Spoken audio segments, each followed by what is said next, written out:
Hey, just want to do a quick review of the original wall stamp. Quick overview is this is the wall.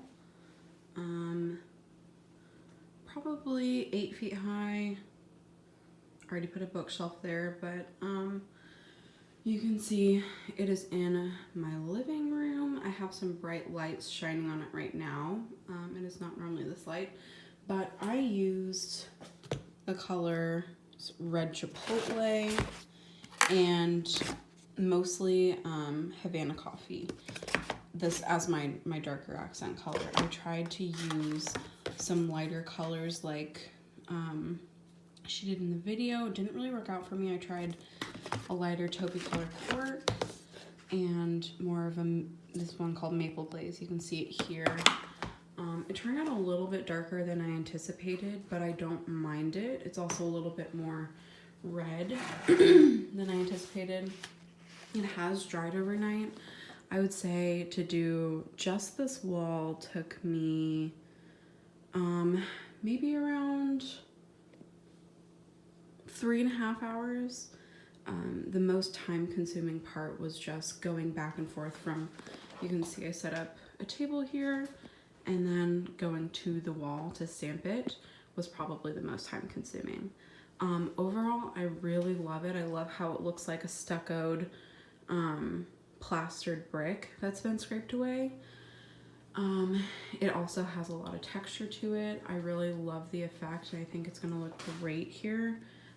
My one complaint is probably, I'll show ya. The level here, it's gotten super dirty, but it moves around quite a bit.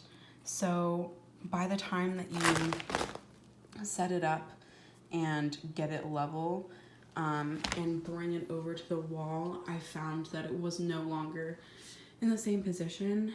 And so it got kind of tricky to keep everything level, but the wall's a little bit warped, but for the most part, you can see that I made it kind of work out to the best of my ability.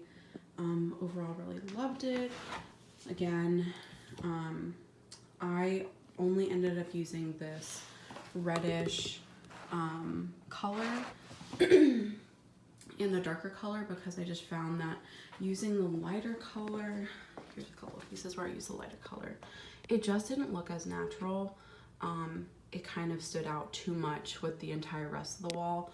I found the most luck, ones I like the best are up here. This is when I kind of found my rhythm. I would roll the entire thing with red. I would do some edges and a little bit with the brown, and then I would go back over with the red. And that's what gave me the effect that you see up at the top. Down a little bit lower is when I was kind of trying out a couple things. But yeah, overall, really liked it. Was worth it. Was worth the time and worked out. Thanks.